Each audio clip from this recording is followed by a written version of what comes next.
कृषि परंपरा और ऋषि परंपरा में जिनका प्रेम अनन्य है, भारतीय संस्कृति में जिनका लगाव हृदय से जुड़ा हुआ है, प्राकृतिक कृषि और मूल्यलक्षी शिक्षण में उनकी संवेदना रही है, ऐसे राज्य के सम्माननीय राज्यपाल महोदय श्रीमान आचार्य देवव्रत जी आप श्री को श्रेष्ठ शिक्षक पारितोषिक वितरण समारोह के अवसर पर प्रासंगिक प्रवचन के लिए मैं सादर आमंत्रित करती हूँ। सम्माननीय राज्यपाल महोदय श्री। ओम असतो मा सद्गमय तमसो मा ज्योतिर्गमय मृत्युर्मा अमृतम गमय। ओम शांति शांति शांति। गुजरात राज्य के शिक्षा विभाग द्वारा आयोजित श्रेष्ठ शिक्षक राज्य पारितोषिक समारोह में उपस्थित प्रदेश के बहुत ही मृदु एवं सौम्य लोकप्रिय मुख्यमंत्री आदरणीय श्री भूपेंद्र भाई पटेल जी, हमारे प्रदेश के युवा और संघर्षशील व्यक्तित्व के धनी शिक्षा मंत्री श्री जीतू भाई वाघानी जी, प्रदेश के शिक्षा राज्य मंत्री आदरणीय श्री कीर्ति सिंह वाघेला जी, मेयर अहमदाबाद माननीय किरीट भाई परमार जी, प्रधान सचिव शिक्षा विभाग आदरणीय श्री S.J.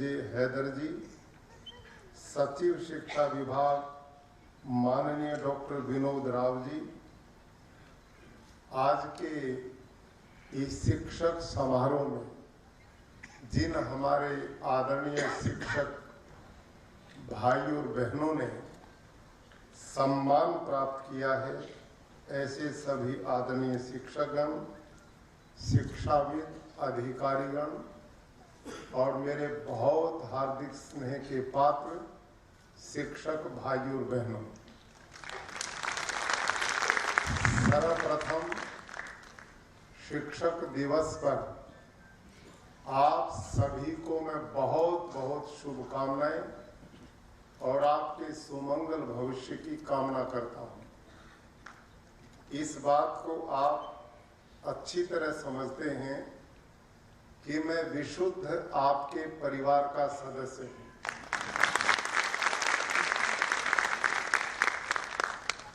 पैंतीस वर्ष तक मैं कुरुक्षेत्र के गुरुकुल में प्रधानाचार्य रहा। उस एक ही गुरुकुल में 35 वर्ष काम करते हुए आप जैसे शिक्षक बंधुओं के साथ हमने मिलकर एक अभियान चलाया। क्या आज के इस युग में हम शिक्षक परिश्रम करके आने वाली पीढ़ियों लोगों के मन में एक विश्वास पैदा कर सकते हैं कि वो हमारे मिशन से प्रभावित होकर अपने बच्चों को अधिक से अधिक हमारे साथ जोड़ें। एक प्रैक्टिकल चर्चा आपके बीच में मैं करने चला हूं और आप सबको भी मैं बधाई देता हूं, प्रदेश के शिक्षा विभाग को बधाई देता हूं।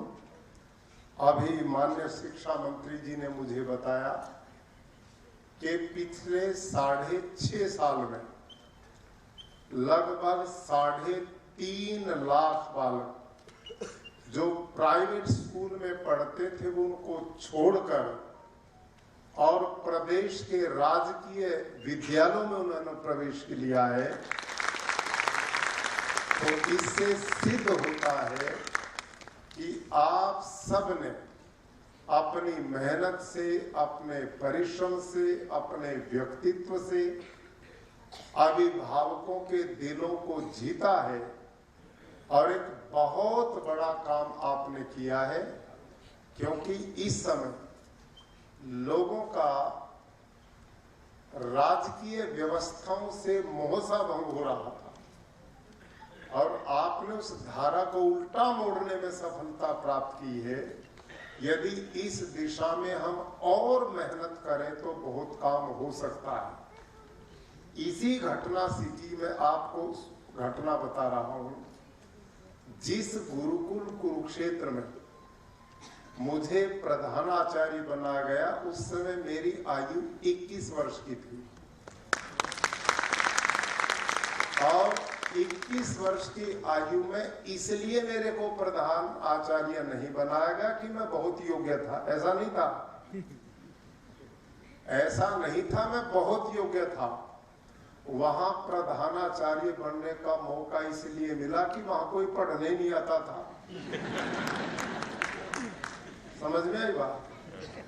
वहां कोई पढ़ने ही नहीं आता था जिस गुरुकुल में मुझे सौंपा गया। और जो पढ़ने भी आता था तो कौन आता था? मुख्यमंत्री जी, जिन बालकों से पड़ोसी भी दुखी थे वो मेरे पास भेजे जाते थे और ये कहते थे बिगड़ा है, आवारा है, माँ बाप का कहा नहीं मानता, पड़ोसी बच्चों की पिटाई करता है, इसे गुरुकुल में भेज दो, वो आचार्य जी ठीक करेंगे। तो ये मेरी पहचान थी। और वहां कितने बालक थे उस गुरुकुल में? गुरुकुल का मतलब आवासीय शिक्षण संस्था थी, लेकिन वहां सारे मिलाकर 60-70 बालक थे, वो भी आवारा बिगड़े हुए। और मैं उनके साथ मेहनत करता, वो ठीक ठाक हो जाते, माता पिता आते, वो उसको भी ले जाते। मैं कहता भाई से ले क्यों जा रहे हो? कि जी अब तो ठीक हो गया, अब यहाँ क्या करेगा।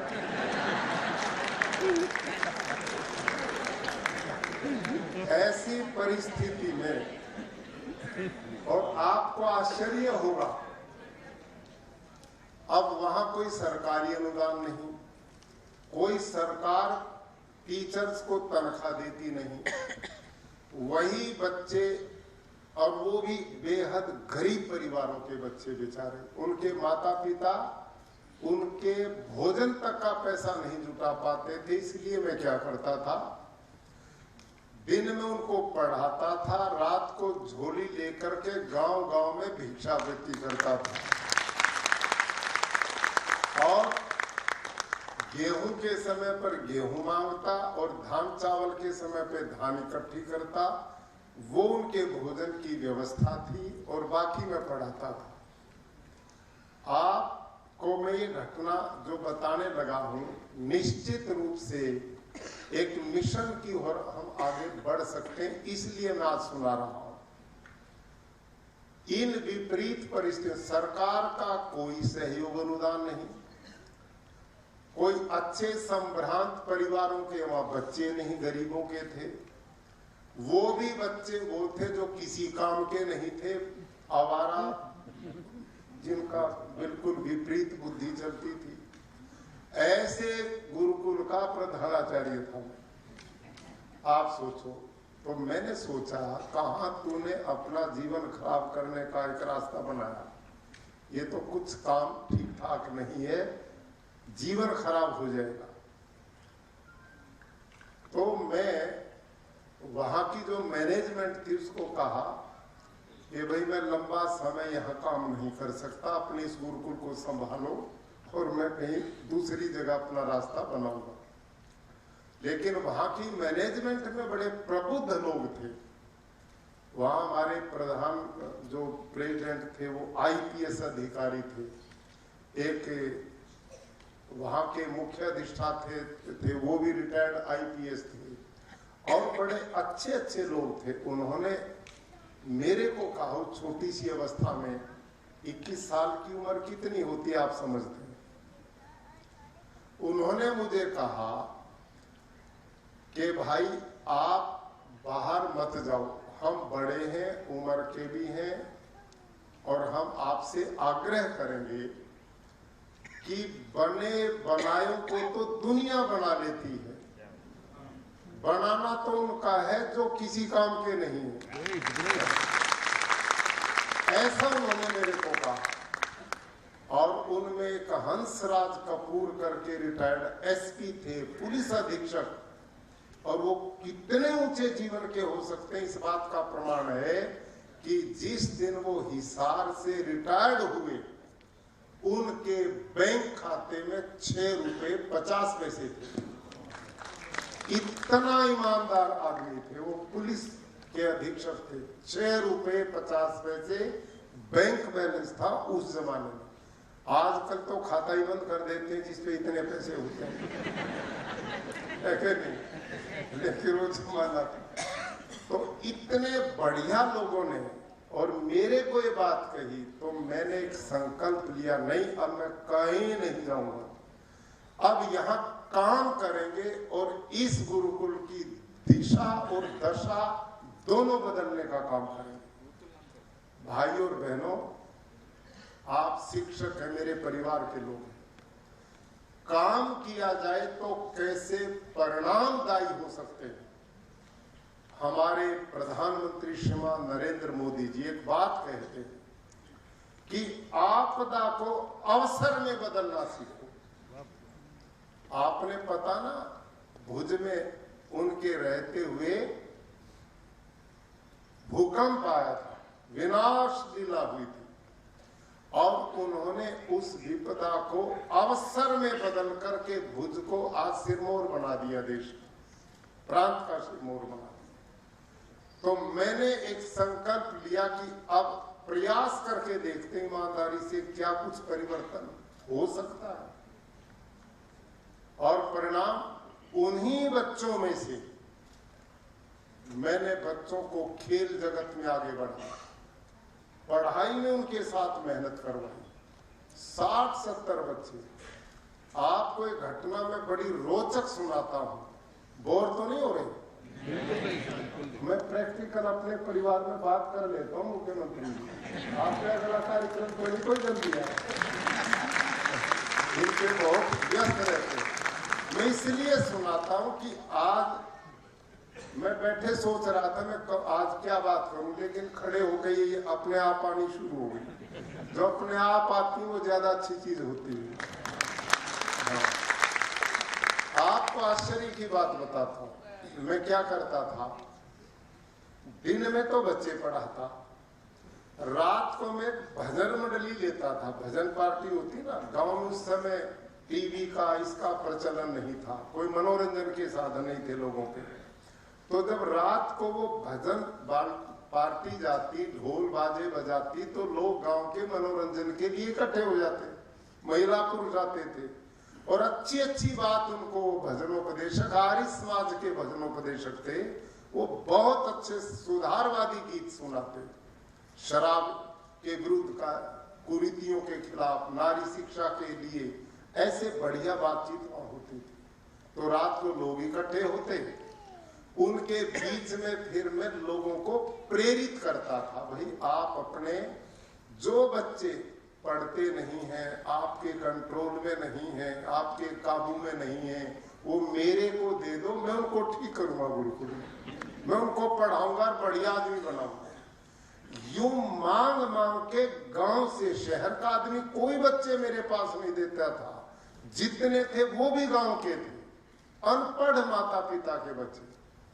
तो एक बालू बाता नाम का गांव है कैथल के पास, उस समय कुरुक्षेत्र जिले में था, हरियाणा। उस बालक के एक उस गांव में जब मैंने कार्यक्रम खत्म हो गया तो मेरे से भी लंबा एक राजपूत जाति का व्यक्ति आया और उसने मेरे को कहा, वो पढ़ा लिखा नहीं, अनपढ़ किसान था, उसकी भाषा भी वैसी थी। मेरे को कहने लगा कि भाई तू, मेरे को बोला तू, अपने लड़के को पकड़े खड़ा, वो भी बड़ा लंबा था, मजबूत बच्चा था, तू इसको पढ़ा लेगा? मेरे को बोला तू इसको पढ़ा देगा? मैं कहाँ पढ़ा दूंगा। मैंने कहा कितना पढ़ा तो है ही नहीं, अब तक तो पशु चराता है, ये तो पाली का काम करता, गाय भैंस चरा के लाता, तू इसको पढ़ा देगा? अब मेरे को तो बालक चाहिए थे, कोई भेजता नहीं था। मैं कहा हाँ मैं पढ़ा दूंगा। तो मैं कल ले आऊं इसको? मैं कहा ले आ। तो जी वो कल सवेरे ले आया। मैंने उसकी आयु पूछी, आयु के हिसाब से वो 5वीं क्लास में होना चाहिए था, लेकिन स्कूल में गए ही नहीं वो। लेकिन मैंने उस बच्चे को लिया ऐसे ऐसे भी बच्चे मेरे पास आते थे। इससे बदतर स्थिति तो सरकारी स्कूलों की भी नहीं हो सकती जो मेरे स्कूल की थी, क्यों साहब? तो ऐसी स्थिति में अब इस बच्चे का नाम मेरे को आज तक याद है, शक्ति सिंह उस बच्चे का नाम था और शक्तिशाली था, क्योंकि वो तो दूध पीता था, भैंस चराता था, पढ़ाई तो थी, पिता लंबा चौड़ा, वो भी लंबा चौड़ा।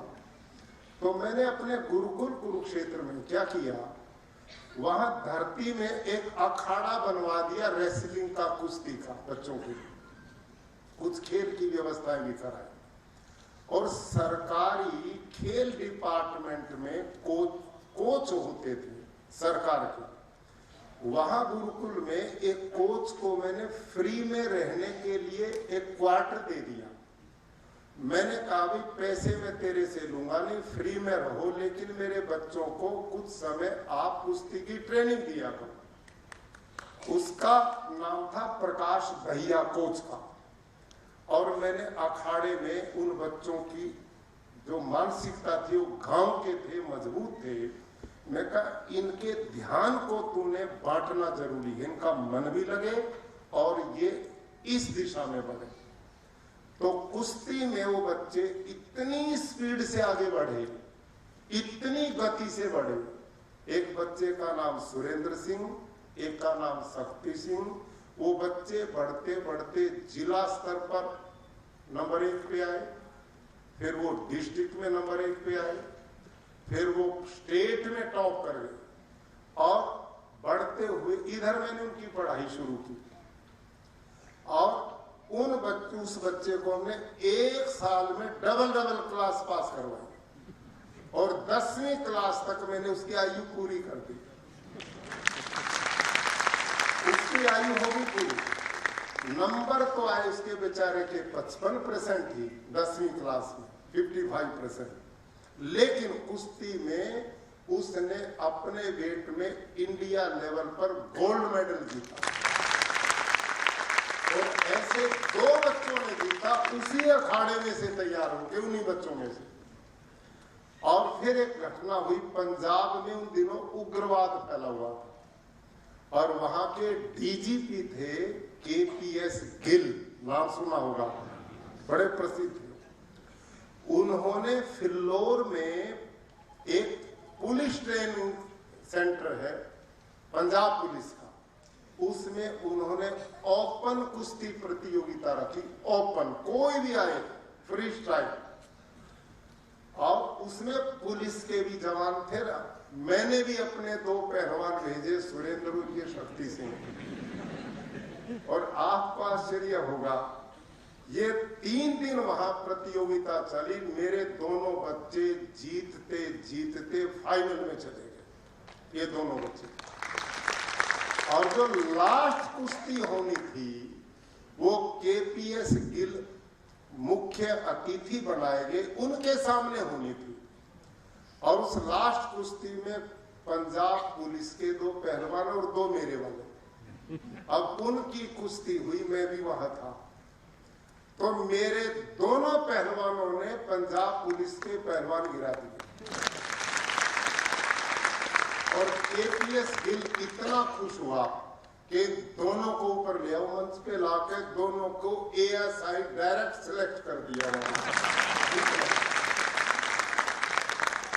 अब वो पाली पशु चराने वाले दोनों बच्चे सिलेक्ट हो गए। इस समय वो 10वीं पास, दोनों पंजाब पुलिस में डीएसपी हैं। तो ये एक घटना है, ये बहुत घटनाएं मेरे साथ हुई। और धीरे धीरे मैंने पढ़ाई में शुरू किया। वहां हरियाणा बोर्ड से मैंने फिर उसको जोड़ा, हरियाणा बोर्ड से फिर मैंने सीबीएसई बोर्ड में उसको जोड़ा। इधर मैंने भवन शुरू कर दिए, उधर बच्चों की लाइन लगनी शुरू हो गई। और लाइन कितनी लगी आप अनुमान लगा सकते हैं, लंबी बात न करता हुआ। जिस स्कूल में बच्चे प्रवेश के लिए मैं घर घर बच्चों को मांग के लाता था, उसी गुरुकुल में इस साल 9,500 बच्चे मेरे को जरूरत थी 250 बच्चों की, मेरे को आवश्यकता थी 250 बच्चों की। उसके लिए 9,500 बच्चे पूरे भारतवर्ष से परीक्षा में बैठे हैं इस साल, और ये पिछले 15 साल से कार्यक्रम चल रहा है। इस समय उसी गुरुकुल में 1,500 बच्चे, और इस समय तक इसी साल, पिछले साल मेरे 9 बच्चे एनडीए में गए, 7 बच्चे आईआईटी में गए, 2 बच्चे पीएमटी में गए, और एनआईटीज में तो लाइन लगती है वहां पे। और परीक्षा परिणाम क्या है? 250 बच्चे 12वीं क्लास में थे, उन 250 बच्चों में से 160 बच्चे 90 से अब ऊपर नंबर लेते, और बाकी टोटल मेरिट में होते हैं, फर्स्ट डिवीजन, सेकंड नहीं, मेरिट। ये सभी का काम है। और उसका परिणाम पता क्या हुआ? वो तो एक गुरुकुल था जो मैंने संभाला। अब लोगों ने मेरे पीछे जोर लगाया कि अब हम कहां लेके जाए अपने बच्चों को। हम तो 9-9 हजार बच्चे लेके आते, अब 200-250 ले लेते, बाकी कहां जाए? आप और गुरुकुल बनाओ। अब इन पिछले 8 साल में मैंने तीसरा गुरुकुल और बने, 3 गुरुकुल इससे अलग बनाए, और फिर बहन बेटियों ने हड़ताल कर दी। अपने भाइयों को राखी बांधने आती थी ना बहनें, वो कहती आप पक्षपात करते हैं हमारे साथ, आप बेटों के तो गुरुकुल बनाते, बेटियों के क्यों नहीं बनाते? तो लड़कियों ने जब कहा तो मैंने फिर बेटियों का अंबाला में गुरुकुल कब बनाया? भारत के प्रधानमंत्री श्रीमान नरेंद्र मोदी जी ने बेटी बचाओ बेटी पढ़ाओ अभियान हरियाणा के पानीपत से शुरू किया था।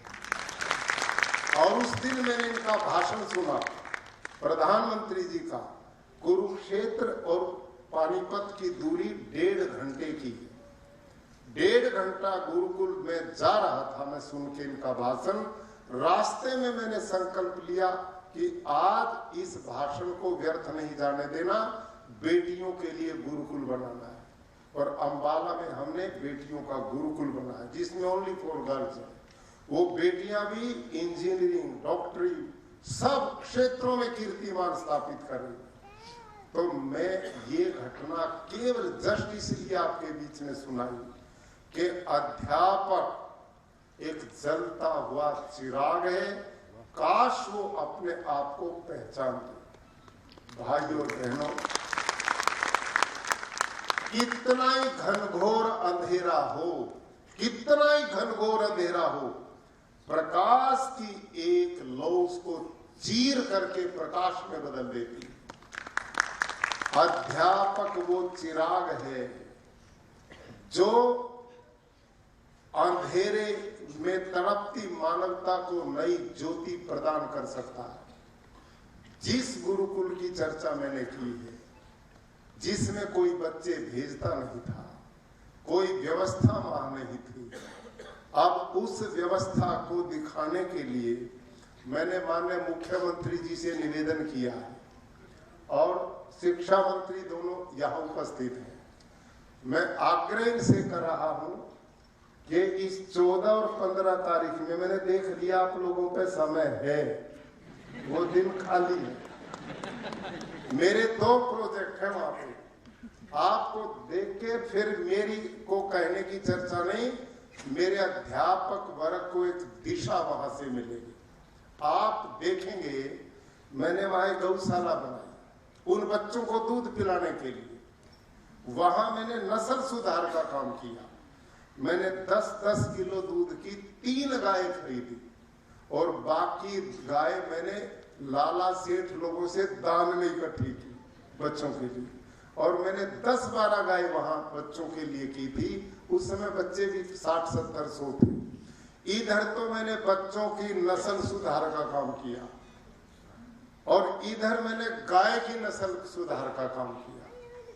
मैंने 10 किलो दूध की गाय से 45 लीटर पर डे दूध पैदा करने वाली गाय पैदा की है।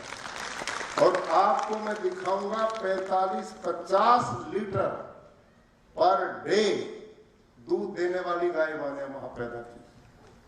और प्राकृतिक कृषि 200 एकड़ का लगभग हमारा फार्म है, जिसमें मैंने जहर मुक्त खेती, एक बूंद यूरिया डीएपी पेस्टिसाइड में यूज नहीं करता, केवल गो आधारित खेती है और रासायनिक खेती करने वालों से ज्यादा फसल पैदा करता हूं।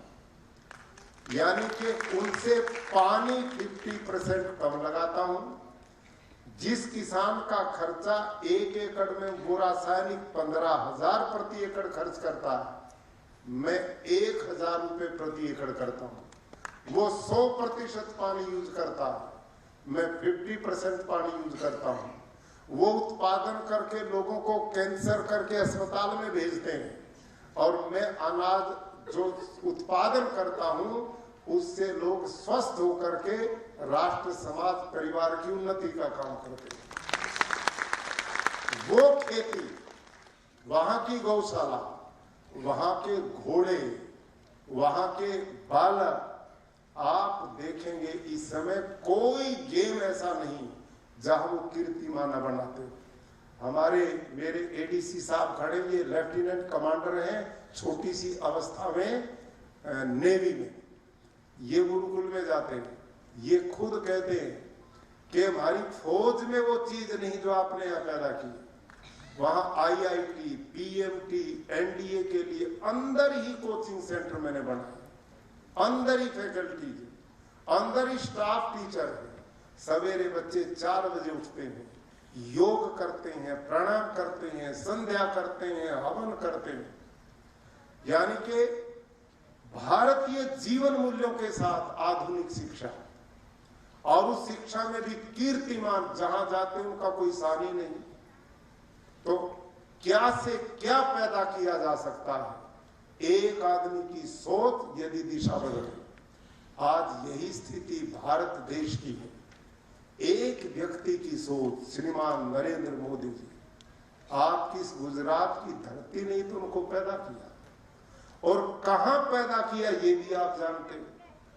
इतना अभाव, इतनी गरीबी, चाय बेचने तक की नौबत, कितना संघर्ष इनकी मां करती है, परिवार करता है।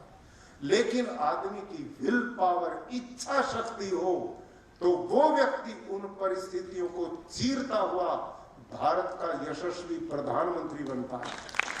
और प्रधानमंत्री भी है वो नहीं, आज दुनिया के 200 देशों में नंबर 1 का प्रधानमंत्री कोई है तो नरेंद्र मोदी। ये इच्छा शक्ति तो है। आप और मैं जिस परिवार के लोग हैं, अध्यापक में वो क्षमता है कि जो एक मिट्टी को कुंदन बना सकता है, पता नहीं कहां से हीरे चुन करके राष्ट्र को दे सकता है। काश हम समर्पण भाव से काम करें।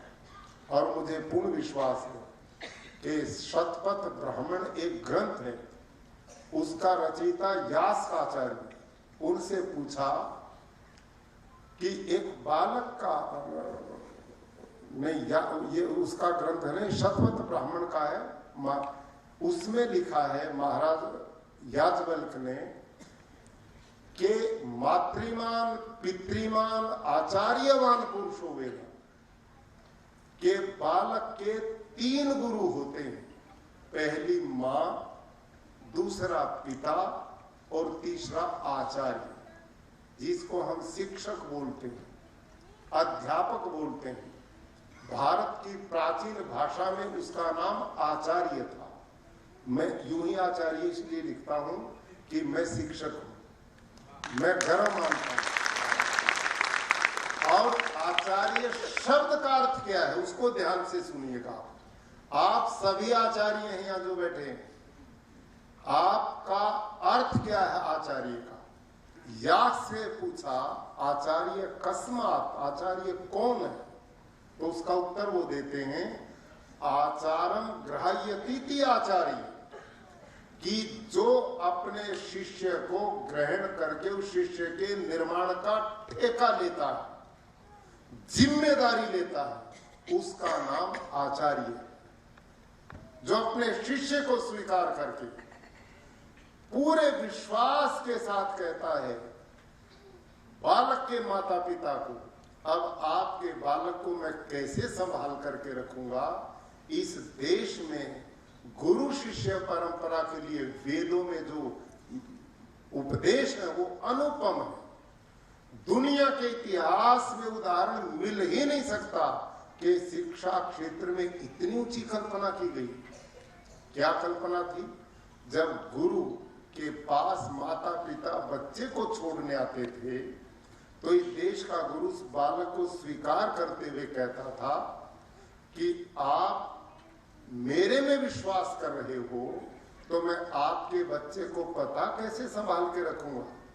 आचार्य उपनय मानो ब्रह्मचारिणम कृणुते गर्भवंत, कि मैं आपके बेटे को ऐसे संभाल करके रखूंगा, उसको पालूंगा पोसूंगा, उसको राष्ट्र समाज का उत्तम प्रतिनिधि बनाऊंगा और ऐसे संभाल के रखूंगा जैसे मां के गर्भ में शिशु संभल करके रहता है। ये उपमा है वहां पर मेरी। इससे बड़ी कल्पना दुनिया में नहीं हो सकती।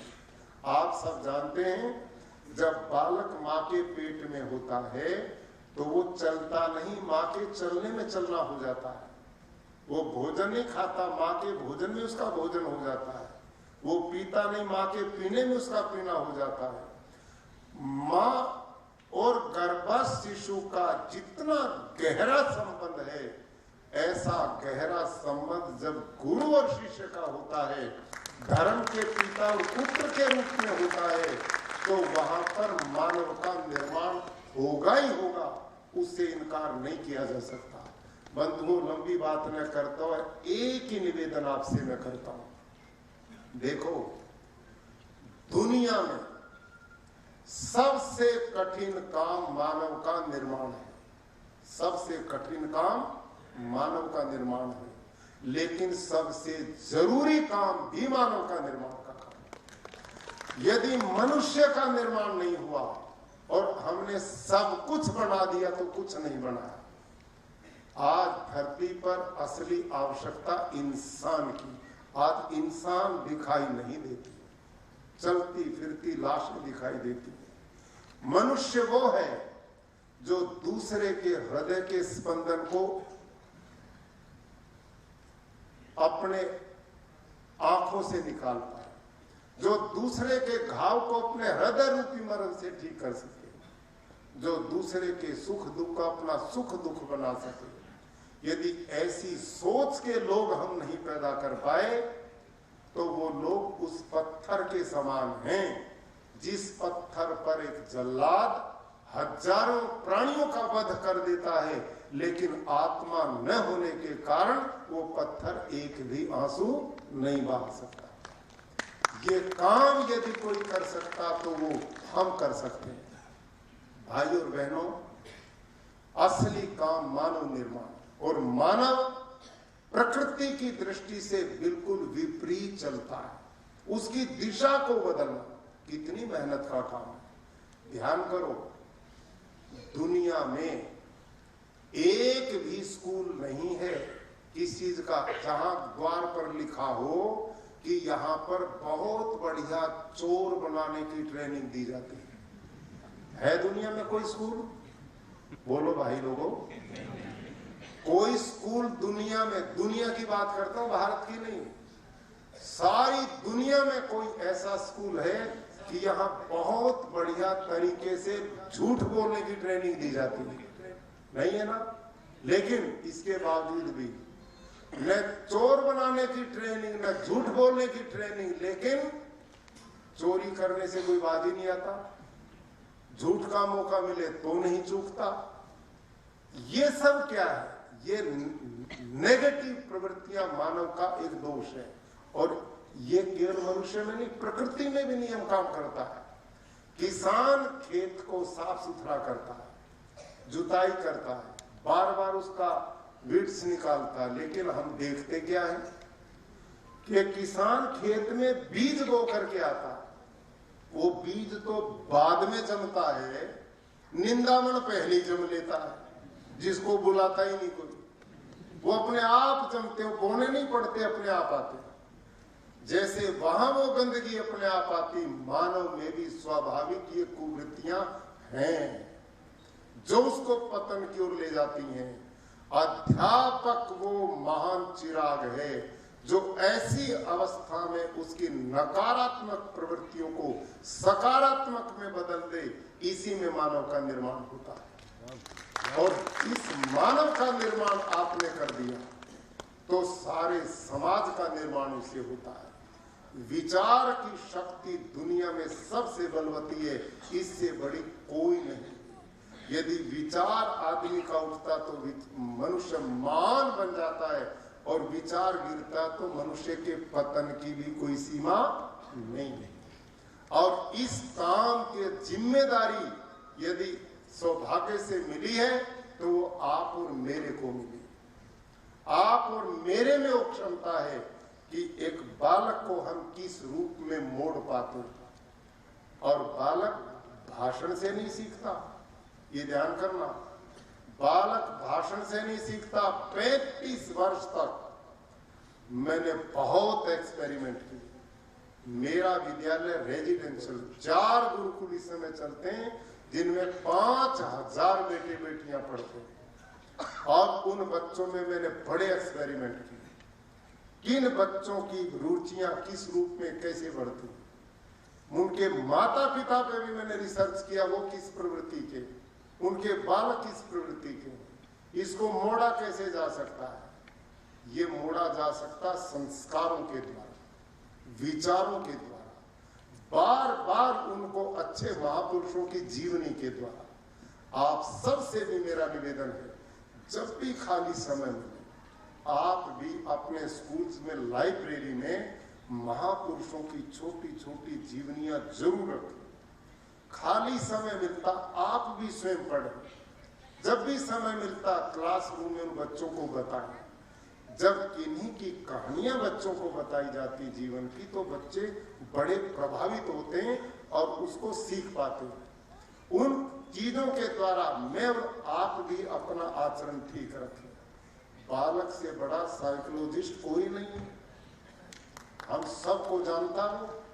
कभी आप ये सोचो कि घर वालों ने जो नाम रखे वही हमारे हैं, वो नहीं है, उनके द्वारा भी रखे हुए हैं। आया ना क्यों साहब, ये सब जानते हैं क्यों साहब, है कि नहीं?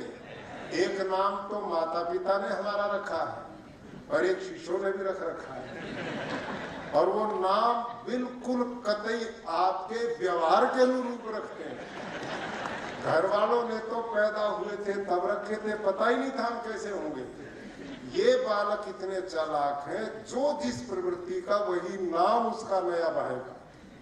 और वो ये देखता गुरुजी उठता कैसे है, बैठता कैसे हैं, चलते कैसे हैं, बोलते कैसे हैं, पढ़ाते कैसे हैं, व्यवहार कैसे करते हैं, आप स्टाफ रूम में बैठ करके क्या बातें करते हैं, एक एक रिपोर्ट उन पे होती है। आप ये मत समझो उनको कुछ नहीं पता, उनको हमसे ज्यादा पता है। क्यों पता है? ये मैंने पढ़ा, मनोविज्ञान को मैंने बड़ी गंभीरता से पढ़ा।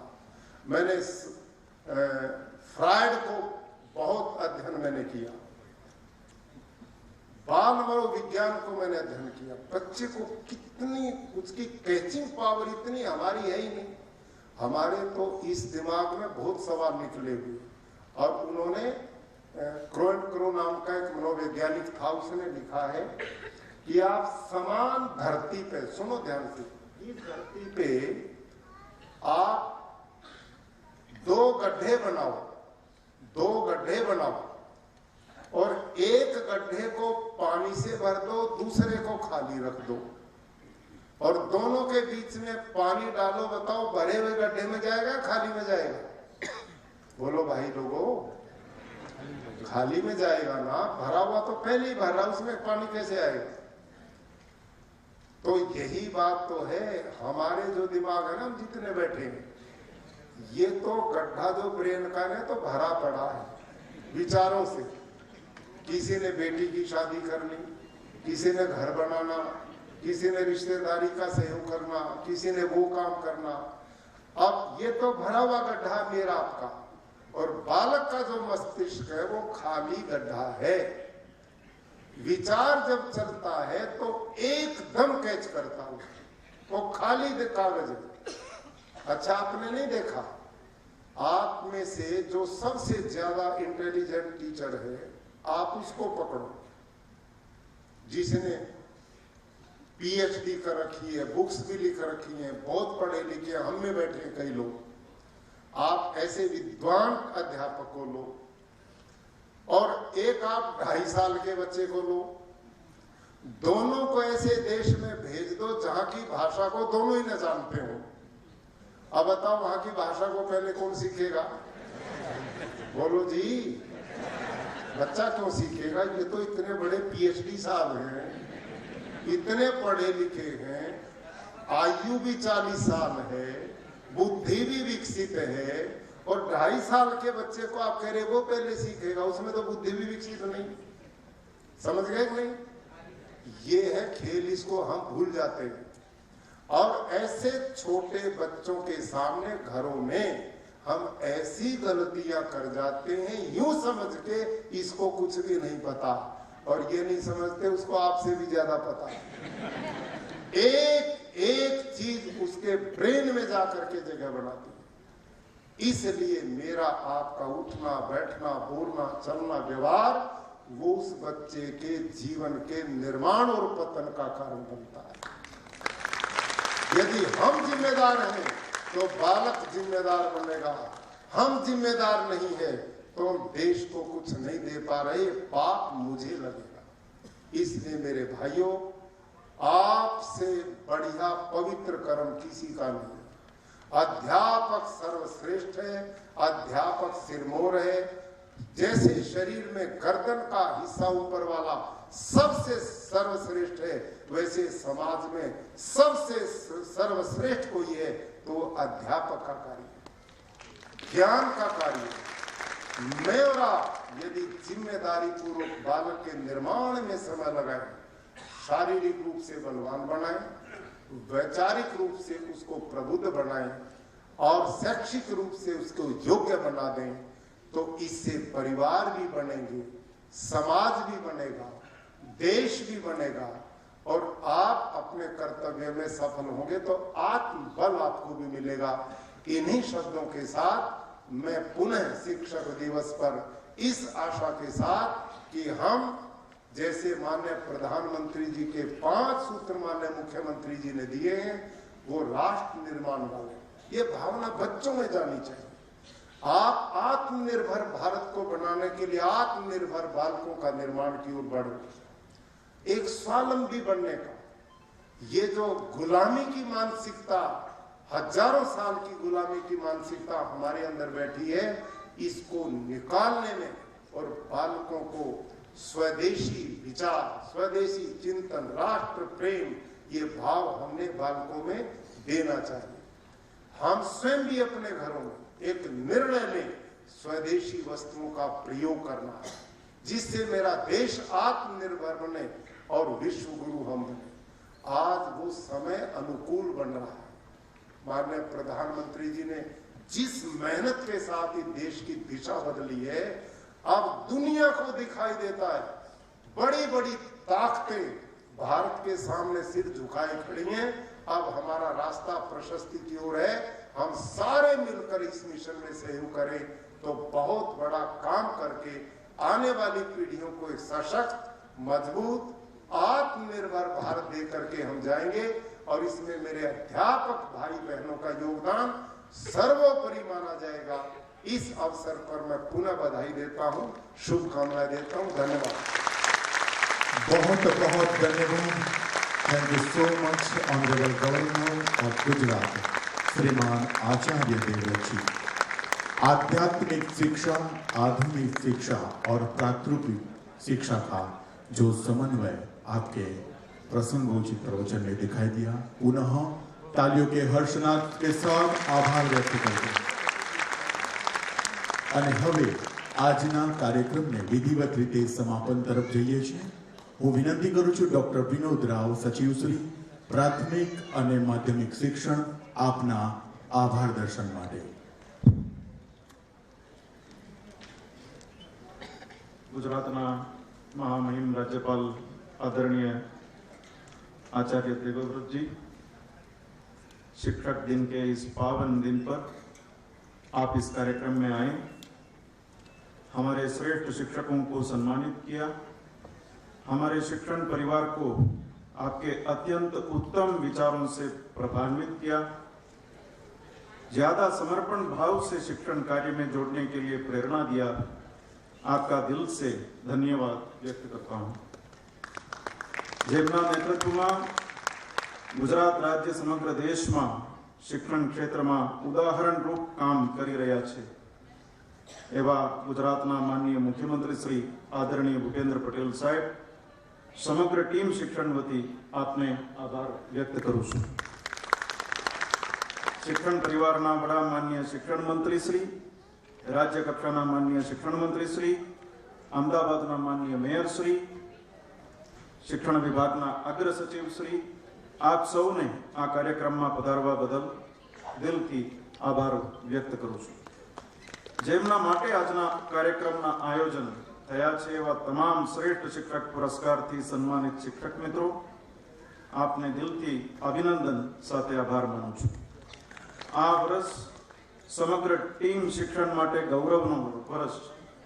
समग्र टीमना अविरत अने अथाक प्रयत्नोना परिणामे आ वर्षे एप्रिल महीनामां आदरणीय प्रधानमंत्री जीना वरद हस्ते लोक प्रशासन में उत्कृष्टता के लिए प्रधानमंत्री पुरस्कार गुजरात राज्यना शिक्षण विभाग ने प्राप्त थयुं। आ पुरस्कार टीम शिक्षणना एक शिक्षकना प्रयत्नोना परिणाम छे। आवता समयमां गुजरातना आवनार पेढ़ीने शिक्षित बनाववा वधु कटिबद्धता अने कार्यदक्षता साथे काम करीशुं। आप सौ शिक्षक मित्रों ने खूब खूब अभिनंदन अने आभार। फरी मंचस्थ महानुभावों अने आप सौ ने आभार। नमस्कार। અને હવે પોલીસ બેન્ડ દ્વારા રાષ્ટ્રગાન દ્વારા વિધિવત રીતે સમાપન કરીએ છીએ। આપ સૌને વિનંતી છે સ્વસ્થાને ઊભા રહેવા માટે।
बहुत बहुत आभार सम्मानीय राज्यपाल महोदय, आपका तालियों के हर्षनाद के साथ आभार व्यक्त करते हैं। माननीय मुख्यमंत्री श्री श्रीमान भूपेन्द्र भाई पटेल आपनो पण खूब खूब आभार।